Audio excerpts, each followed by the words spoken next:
Hello student, good morning.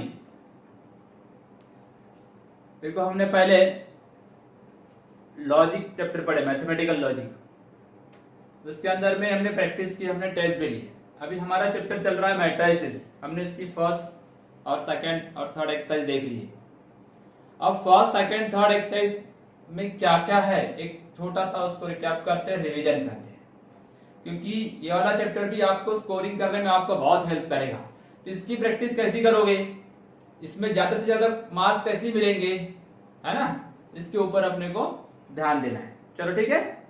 तो matrices के अंदर में हमने पहले, आपने जितने वीडियो देखे होंगे, सबसे पहला वीडियो क्या था, तो मैट्रिसेस में 12th क्लास, इसको 11th में भी है, पर 12th क्लास का जो मैट्रिसेस है वो आपको बोर्ड एग्जाम में आएगा, ठीक है ना।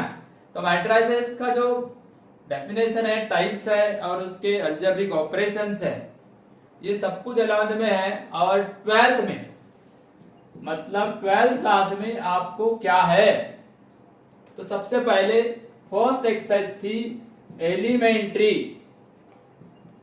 Elementary transformation. पहले एक्सरसाइज क्या थी, एलिमेंट्री ट्रांसफॉर्मेशन। आपको 3 टाइप के एलिमेंट्री ट्रांसफॉर्मेशन पढ़ाए गए थे। RIJ मतलब RI इंटरचेंज RJ, या CI इंटरचेंज CJ, मतलब रो और कॉलम को इंटरचेंज करना, ठीक है। मैं यहाँ पे कुछ एग्जांपल लेके क्लियर करता हूं। दूसरा एलिमेंट्री ट्रांसफॉर्मेशन क्या था, दूसरा एलिमेंट्री ट्रांसफॉर्मेशन था कोई भी स्केलर से आप मल्टीप्लाई कर सकते हो। कोई भी स्केलर ले लो, के विद स्केलर, मतलब मैंने यहाँ स्केलर से मल्टीप्लाई, कोई भी रो को, कोई भी कॉलम को आप कोई भी नॉन जीरो स्केलर नंबर से मल्टीप्लाई कर सकते हो। और थर्ड क्या था बेटा, कोई भी रो में आप किसी भी रो को ऐड कर सकते हो, या same procedure following applying in CI plus KCJ। ये 3 टाइप के एलिमेंट्री ट्रांसफॉर्मेशन हमने यहाँ पे देखे। अब एक मैट्रिक्स ले लिया, सपोज दैट 1 2 3 4। यहाँ बोला गया कि R1 रो को R2 के साथ इंटरचेंज करो, तो आपको जो इक्विवेलेंट मैट्रिक्स मिलती है वो मिलेगी। पहला रो, देखो ये दोनों रो इंटरचेंज जाएंगे इस प्रकार से, first row interchange in first row interchange in second row, first और सेकेंड रो इंटरचेंज कर दिया। अब देखो दूसरी, इसमें इसी एग्जांपल में देखते हैं 1 2 3 4। किसी भी रो को आप या किसी भी कॉलम को आप स्केलर मल्टीपल कर सकते हो, मतलब 4 से मल्टीप्लाई कर सकते हो। कौन से रो को, इक्विवेलेंट मैट्रिक्स क्या मिलेगी देखते हैं, 4 से मल्टीप्लाई करो, 4 1 जा 4, 4 2 जा 8। सेकेंड रो में कुछ किया ही नहीं, ये हो गया स्केलर मल्टीपल। ये क्या था, स्केलर, नॉन जीरो स्केलर, ठीक है। और तीसरा था कोई भी रो में, जैसा ये R1 रो है, R1 रो में R2 को प्लस कर दो तो ये मैट्रिक्स क्या मिलेगी, इसमें कर सकते हो आप R1, इसको R1 ले लेते, इसको R2 ले लेते, R1 प्लस R2 करो, 4 प्लस 3 7, 8 प्लस 4 12, ओके। और थर्ड सेकेंड रो में कुछ करने का नहीं। ये same to same elementary transformation हम मतलब 3x3 वाले मैट्रिक्स में भी कर सकते हैं। याद रहेगा कि एलिमेंट्री ट्रांसफॉर्मेशन कितने टाइप है, 3। ये फर्स्ट एक्सरसाइज, इसके ऊपर बहुत सारे एग्जांपल है। रिड्यूस करो बोलता है, कभी अपर ट्रायंगुलर, कभी लोअर ट्रायंगुलर, कभी यूनिट मैट्रिक्स। तो आपको इन एलिमेंट्री ट्रांसफॉर्मेशन का यूज करके आपको उसको रिड्यूस करना है, ओके। तो इस तरीके से फर्स्ट एक्सरसाइज का मतलब रिवीजन इतना मतलब छोटा ही है। अब हम चलते सेकंड एक्सरसाइज के ऊपर, चलो ठीक है, मिटाते हो। चलो एक्सरसाइज नंबर सेकंड में जाते हैं, सेकंड चैप्टर की सेकंड एक्सरसाइज। यहाँ पे कंप्लीट जो पार्ट है वो एडजॉइंट मैट्रिक्स से रिलेटेड है। एडजॉइंट मैट्रिक्स, यहाँ पे जो भी पार्ट आने वाला है वो एडजॉइंट मैट्रिक्स से रिलेटेड है। अब एडजॉइंट मैट्रिक्स निकालने के लिए अपने को पहले माइनर एलिमेंट निकालना पड़ता है। माइनर एलिमेंट्स और उसके बाद में उसके क्या निकालना पड़ता है, कोफैक्टर्स। ओके, इस तरीके से पहले माइनर एलिमेंट फिर कोफैक्टर्स हम निकालेंगे। अब यहाँ पे देखते हैं कि माइनर एलिमेंट कैसे निकालते हैं और कोफैक्टर कैसे निकालते हैं। बड़ा सिंपल सा है, एक छोटा एग्जांपल लेते हैं, ABCD। ABCD के मतलब जितने एलिमेंट रहते उतने माइनर एलिमेंट भी रहेंगे। ये जो लिख रहा हूं ये क्या चीज है, माइनर एलिमेंट पूछा है तो लिखे। अगर आपको कोफैक्टर पूछा है तो माइनर एलिमेंट निकालने की कोई जरूरत नहीं, डायरेक्ट कोफैक्टर निकाल सकते। या एडजॉइंट पूछा है तो डायरेक्ट कोफैक्टर निकाल सकते। देखो अभी डायरेक्ट भी कैसे निकालते हो बता देता हूं मैं आपको। फर्स्ट रो और फर्स्ट कॉलम को ड्रॉप करे बेटा तो D बचता है। वैसा 1 2 1 एन ए row, first row second column, first row second column तो C बचता है, सेकंड रो फर्स्ट कॉलम में B बचता है और सेकंड रो सेकंड कॉलम में A बचता है। ये मिल गए आपके कौन से एलिमेंट, माइनर एलिमेंट मिल गए। चलो ठीक है। अच्छा फिर आपको क्या चाहिए, ये थे माइनर एलिमेंट। क्या थे, माइनर एलिमेंट। ये देखो माइनर एलिमेंट है NOR, माइनर एलिमेंट। और इधर मैं निकालता हूं कोफैक्टर्स। क्या निकालता हूं, कोफैक्टर। कोफैक्टर निकालने का जो डेफिनेशन है वो भी देख लो, A11 A12। ये कोफैक्टर कैपिटल लेटर से डिनोट करेंगे, 21 और 22। ठीक है। अब डेफिनेशन बोलती है -1 का पावर 1 + 1 करो, सभी जगह -1 का पावर जो पोजीशन रहेगी वो 2 + 1 और -1 का पावर 2 + 2 इनटू माइनर एलिमेंट। ये देखो इनटू माइनर एलिमेंट। अब क्या होता है, कोई भी माइनस का पावर अगर ऑड रहेगा तो माइनस आएगा, ये साइन चेंज होने वाले और इनके साइन प्लस आएंगे पावर के साथ। Into minor element, into minor element. इसका माइनर कितना था D, तो ये B आ गया। इसका था C, ये C आ गया। इसका था B, तो B आ गया। और लास्ट वाला ये है, तो ये निकल गए कोफैक्टर्स। क्या निकल गए, कोफैक्टर्स। अब कोफैक्टर से मेरे को क्या निकालना है, एडजॉइंट। अब देखो एडजॉइंट निकालने के लिए क्या करेंगे, तीसरी मैट्रिक्स क्या पूछता है आपको, एडजॉइंट। क्या पूछेगा, एडजॉइंट मैट्रिक्स। एडजॉइंट मैट्रिक्स में क्या करोगे वो भी बता देता हूं यहीं आपको। एडजॉइंट मैट्रिक्स में क्या करना पड़ता है, कोफैक्टर मैट्रिक्स जो रहती है ना वो लिखो, the cofactors, the element of cofactor matrix, the matrix of cofactor Aij। मतलब आपको जो कोफैक्टर मैट्रिक्स मिलेगी वो कैसे लिखोगे, पहले रो में लिखोगे D -C और -B और ये A। अब आपको एडजॉइंट निकालोगे ना, adjoint of A, adjoint matrix निकालोगे तो Aij का बेटा क्या होगा, ट्रांसपोज। Aij का ट्रांसपोज। ठीक है, Aij का ट्रांसपोज निकालूंगा मतलब क्या आएगा, इस रो को कॉलम करने का, रो को कॉलम कर दिए, मिल गया आपको एडजॉइंट मैट्रिक्स। क्या मिल गया, एडजॉइंट मैट्रिक्स। समझ में आ रहा है क्या आपको, देख लो एक बार, आपको क्या समझ में नहीं आ रहा है यहाँ पे। सबसे पहले मैट्रिक्स देखो, फिर माइनर एलिमेंट देखो, ठीक है, फिर कोफैक्टर एलिमेंट देखो, फिर उसका एडजॉइंट मैट्रिक्स देखो, और फिर उसके बाद में आखिरी क्वेश्चन पूछता क्या है पता है क्या आपको, एक्चुअली क्वेश्चन यहाँ पे एडजॉइंट निकालने की पूछता, कभी माइनर पूछ सकता है, कभी कोफैक्टर पूछ सकता है, कभी कोफैक्टर मैट्रिक्स पूछ सकता है, कभी एडजॉइंट मैट्रिक्स पूछ सकता है, और लास्ट में आपको पूछेगा इनवर्स, सबसे इनवर्स या डिटर्मिनेंट भी पूछ सकते हैं। तो डिटर्मिनेंट आएगा AD - BC, और आखिरी में सबसे बोलेगा इनवर्स मैट्रिक्स यानी A inverse.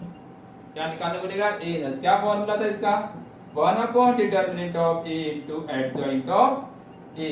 Last line AD - BC, adjoint matrix निकाले D - B - C और A।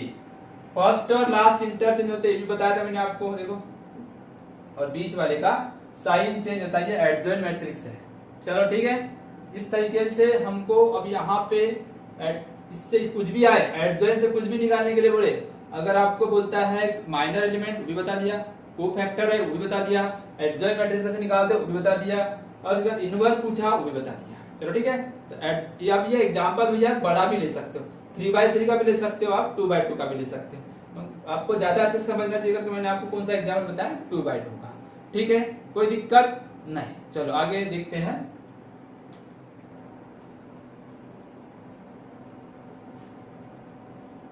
हाँ बेटा इधर देखो, क्वेश्चन नंबर 6 सेकंड एक्सरसाइज का है। पहले इसके पहले मैंने आपको एडजॉइंट मैट्रिक्स से इनवर्स कैसे निकालते हैं बताया। अभी मैं आप बड़ा एग्जांपल लिया हूं, इसको फाइंड इनवर्स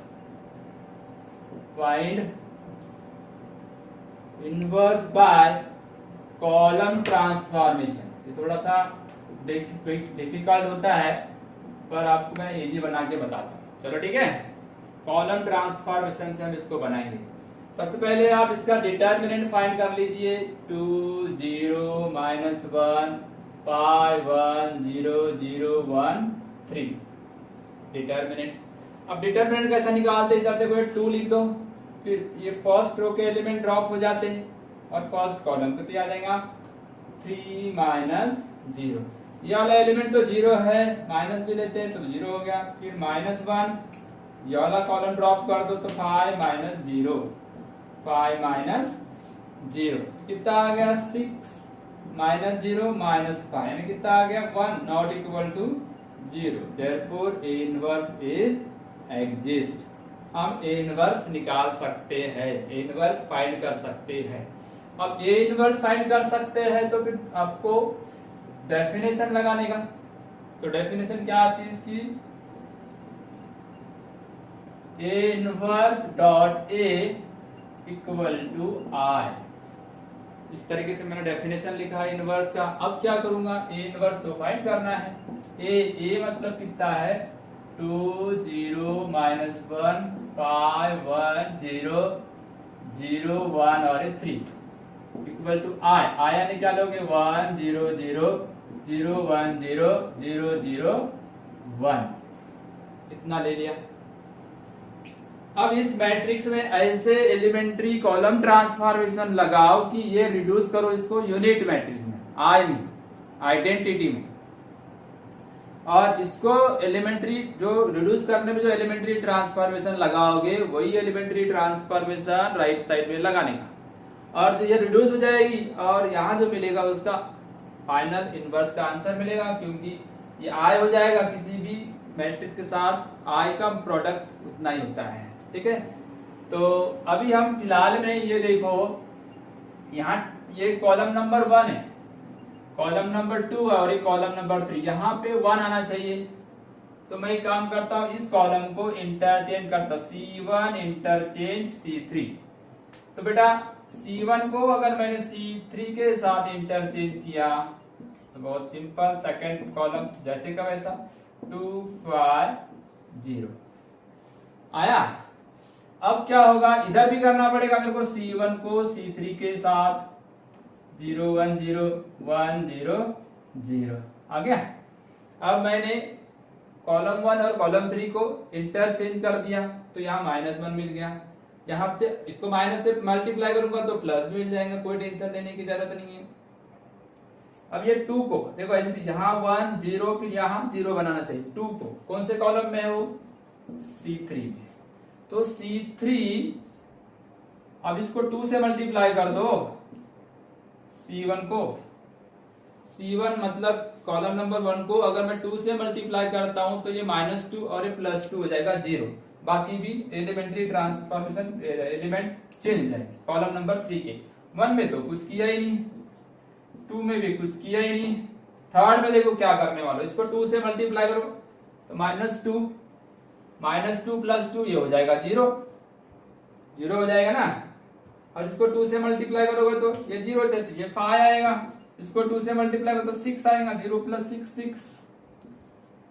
अब इधर आ जाओ, पहले कॉलम में कुछ किया नहीं, दूसरे कॉलम में भी कुछ किया नहीं, तीसरे में क्या किया, इसको 2 से मल्टीप्लाई किया, इसके साथ प्लस किया तो ये तो 0 था, ये भी 0 था, तो ये 2 + 0 2 हो जाएगा, ये ऐसा आ जाएगा। ओके, यहां तक का हो गया। ए इनवर्स यार इक्वल का सिंबल नहीं डॉट का है। तो अभी हमारे पास टारगेट अब ये भी 1, अब इसको 0 बनाएंगे कॉलम नंबर 3 में। ठीक है ना, तो चलो पहले इसको लिख लो, उतार लो, उतार लिए, उतार लो।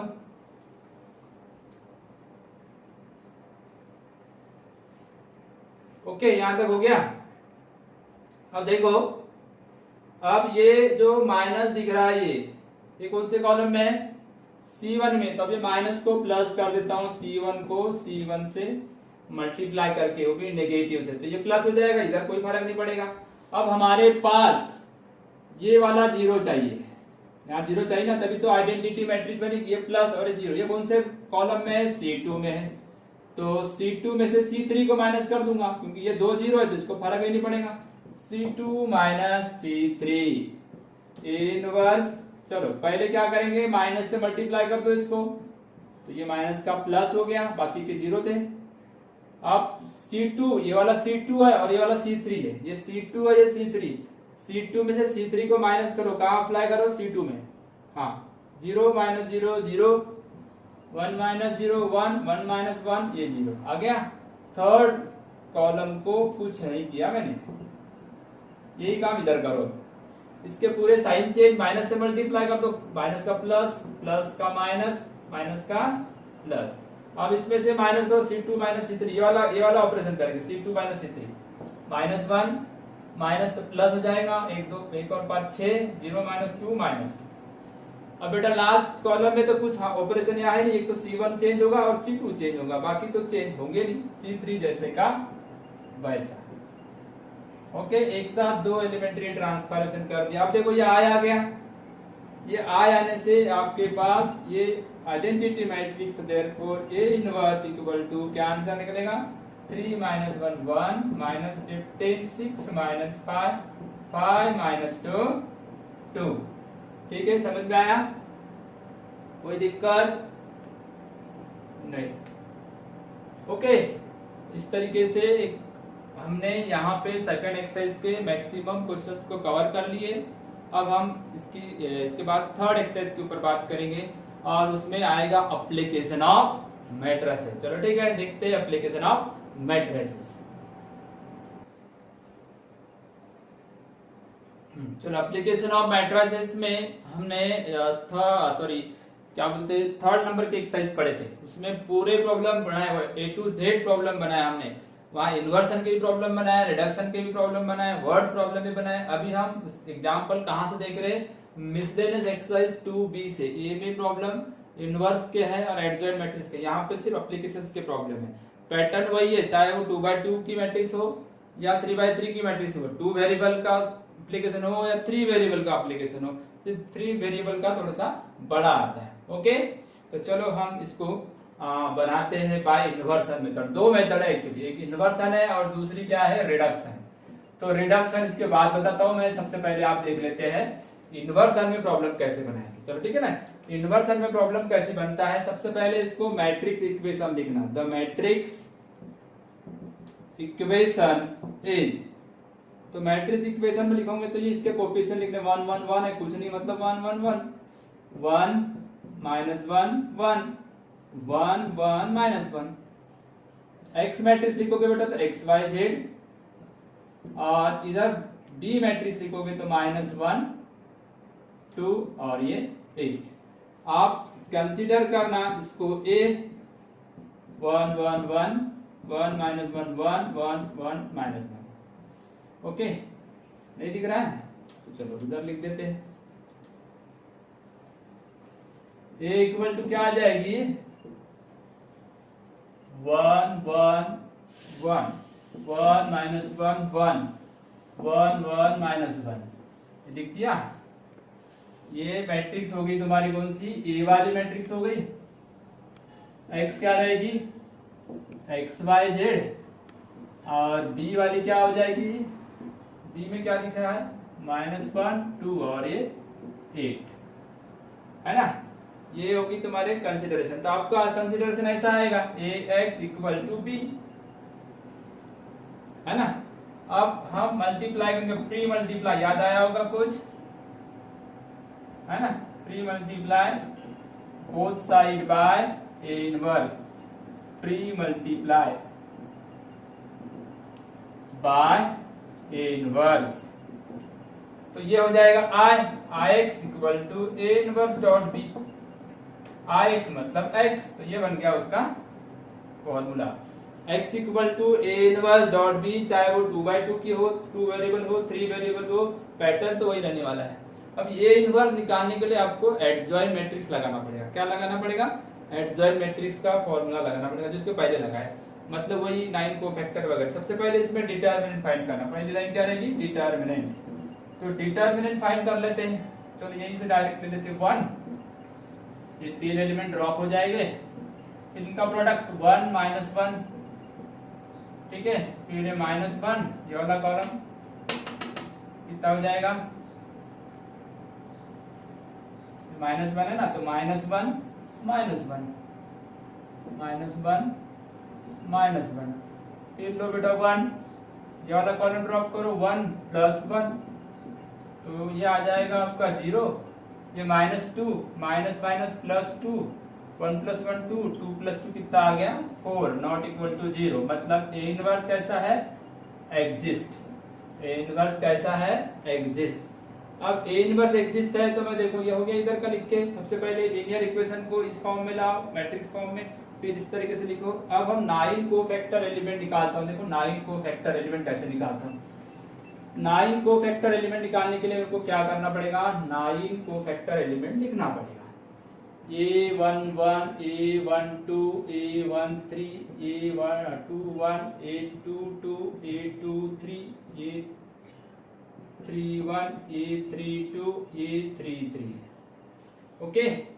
अब आपको अल्टरनेट प्लस माइनस लिखना था, बोला था, बताया था। अल्टरनेट प्लस माइनस, ठीक है।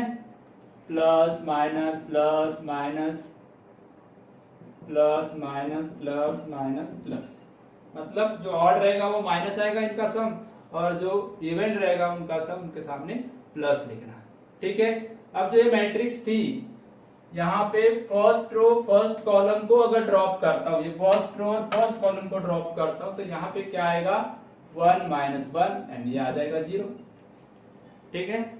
समझ में आया?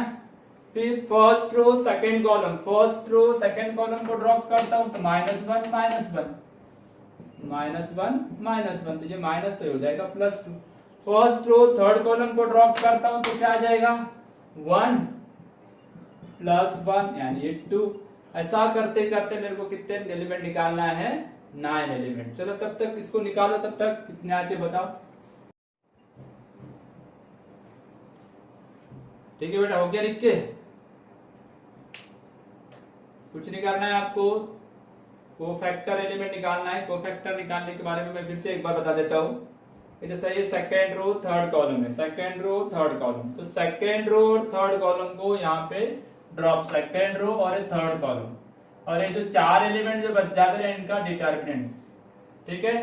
सेकेंड रो है ना, second row third column, second row third column, तो उसके हिसाब से अपने को सर ये तुम्हारी एडजॉइंट मैट्रिक्स है, ये कोफैक्टर एलिमेंट इस तरीके से हमको 9 कोफैक्टर एलिमेंट मिल जाएंगे। फिर इनको कहाँ लिखोगे?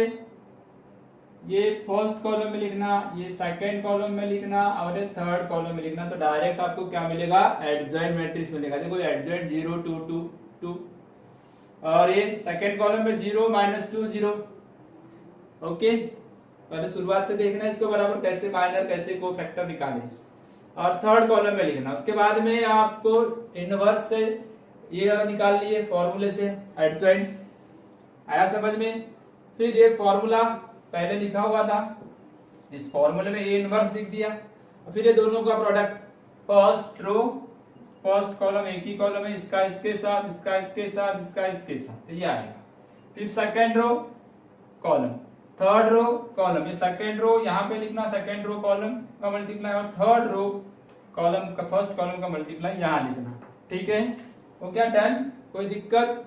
अब जो आ गया 16 + 4 20/4, ये 20/4 है, नहीं ये 4 से मैंने डिवाइड भी कर दिया उधर जाके।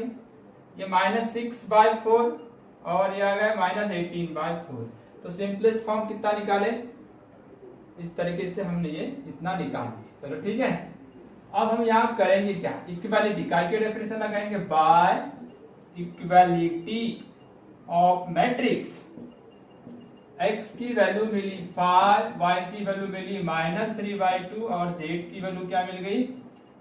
-9/2। इन सबको क्या करना, जो दिया हुआ है ना उसमें वेरीफाई करना। जो गिवन इक्वेशन में वेरीफाई कर लोगे तो आपका आंसर करेक्ट है या रॉन्ग है ये आपको पता चल जाएगा। चलो ठीक है, इसके बाद एक एग्जांपल अपन देखते हैं रिडक्शन मेथड का। चलो ठीक,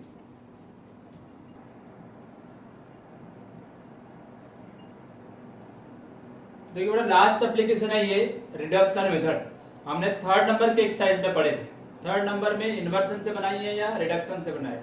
अगर उसने मेथड के नाम से आया तो आपको उसी मेथड से बनाना है। अगर मेथड का नाम नहीं पूछा तो समझ लेना आपको कोई भी मेथड का यूज कर सकते हैं। ठीक है, तो ये हमारा आखिरी एग्जाम्पल होगा। इस तरीके से हमारा मैट्रिसेस चैप्टर भी फिनिश हो जाएगा। पूरी चीजें हमने कवर की है, जितनी मतलब नेसेसरी थी उसको ज्यादा अटेंशन किए। एक आज का क्लास अपन एक रिवीजन क्लास लिए। इस क्लास से आप पूरे चैप्टर को बार बार प्रैक्टिस करो और एकदम परफेक्ट करो। जब भी आप एग्जाम देने जाओगे तो इस चैप्टर में कुछ भी प्रॉब्लम जाना नहीं चाहिए। ठीक है, अब इसको रिडक्शन से बनाने के लिए हमको सबसे पहले ये जो इक्वेशन है इनका मैट्रिक्स फॉर्म निकालना। तो मैट्रिक्स फॉर्म उसने बोला था कि मैट्रिक्स फॉर्म में एक्सप्रेस करो।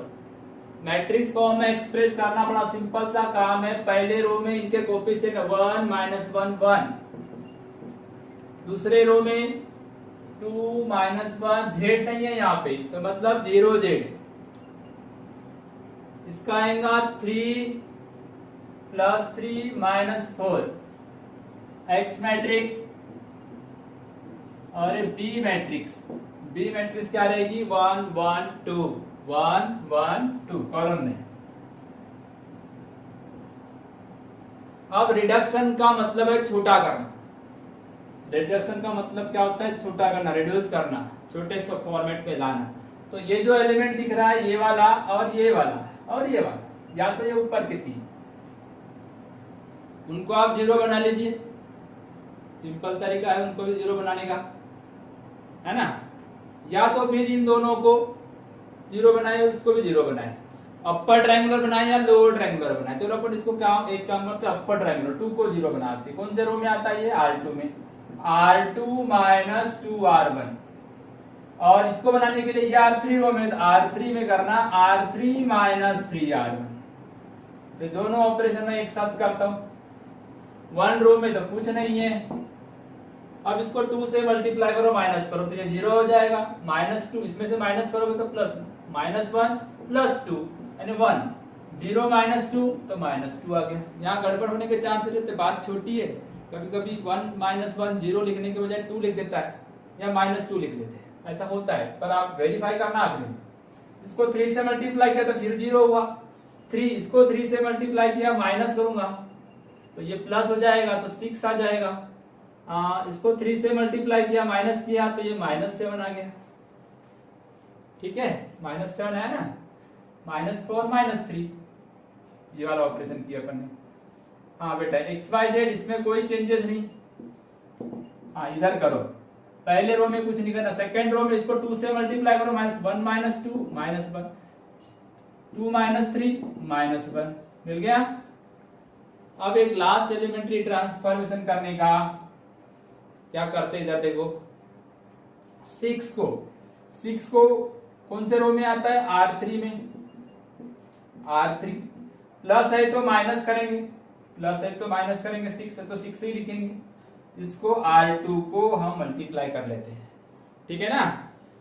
तो ये आ जाएगा आपका R3 - 6R2, R3 - 6R2। तो कैसे लिखोगे, पहले रो में कुछ नहीं करना, दूसरे रो में भी कुछ नहीं करना, तीसरे रो में क्या करते हैं इधर देखो, R3 इसको 6 से मल्टीप्लाई करो तो 0 - 6 -6। अरे एक मिनट, R3 R2 के साथ है ना, R2 के साथ ये तो 0 है ना दोनों, तो दोनों 0 हो जाएंगे। एक बार जो 0 बनाया वो चेंज नहीं होना चाहिए, तो बार बार की वही घंटी बजते रहे। इसको 6 से मल्टीप्लाई करो तो ये आ गया 0। इसको 6 से मल्टीप्लाई करो तो -12 और माइनस करना -7 + 12 यानी 5। ये XYZ 1 -1। अब इसको कितने से मल्टीप्लाई करना है, -6 है, 6 से तो ये -6 हो जाएगा। और फिर माइनस करना, माइनस तो प्लस, ये हो जाएगा 5। ठीक है, चलो इसको लिख लो। फिर अब इसको मल्टीप्लाई करते और इधर का मिटाते हैं। ठीक है, इधर का मिटाने के बाद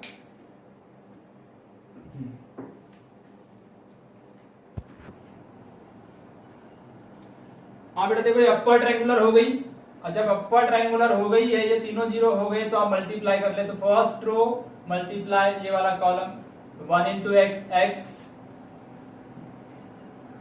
1 इंटू वाई वाई, माइनस है तो minus y, 1 into z z, equal to कौन सा एलिमेंट आएगा, ये 1। ओके, एक इक्वेशन मिला। दूसरा इक्वेशन क्या आएगा, इसका इसके साथ है तो जीरो है, plus y minus 2z, plus y minus 2z equal to उधर क्या राइट साइड में -1, और ये दोनों जीरो है तो ये आ जाएगा, ये भी जीरो ये भी जीरो हो जाएगा, तो 5z इक्वल टू 5। अब देखो 5 से 5 कैंसल, तो z की वैल्यू कितनी आ गई 1। Put in y minus 2z equal to -1, इसमें पुट करो y, ये -2 इंटू 1 इक्वल टू -1, तो y इक्वल टू -2 उधर गया तो प्लस, तो ये आ गया आपका, ये भी 1 वो भी 1, and x minus y plus z equal to 1 है, यहाँ भी पुट कर दो, x y की वैल्यू 1 z की वैल्यू 1 इक्वल टू 1, ये कैंसिल हो गया फिर से, तो x की वैल्यू भी कितनी आ गई 1, x की वैल्यू 1।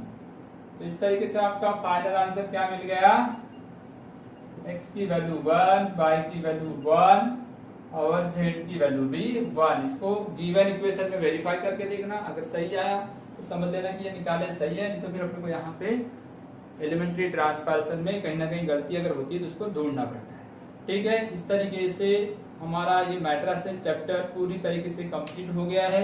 आप इसके ऊपर जितने भी क्वेश्चन करें उतने कम है। आप जो भी क्वेश्चन अगर आपके बुक के अंदर में दिखता है कि ये नहीं समझ रहा है या नहीं हुआ है, तो हम इसको फिर से एक तो उसका आप रिटर्न सॉल्यूशन भेज दूंगा या तो वीडियो भेज दूंगा। ठीक है, मगर आप अगर नहीं पढ़ोगे तो समझ लेना आपको इसके एग्जाम्पल बनाते नहीं आए। ओके गाइस, ओके बेटा, तो करोगे मैट्रिसेस की प्रैक्टिस, करोगे ना, करना तो पड़ेगा, है ना, नहीं किए तो पछताओगे, क्योंकि समय रहते जिसने मेहनत नहीं किया तो बाद में पछताना है, तो बाद में पछताने से अच्छा है आज की मेहनत कर लो। जितनी मेहनत करोगे उतना आपका फायदा मिलेगा। अगर आपका इरादा पक्का है और अगर आपने बहुत कड़ी मेहनत कर रहे हो तो सोच जरूर आपकी ऊंची रहेगी, सोच जरूर आपकी बड़ी रहेगी। तो इसी विशेष के साथ हम इस सेकंड चैप्टर को कंप्लीट करते हैं। अब हम नेक्स्ट वीडियो में लेके आएंगे नेक्स्ट चैप्टर। तब तक के लिए अलविदा, बाय, गुड बाय।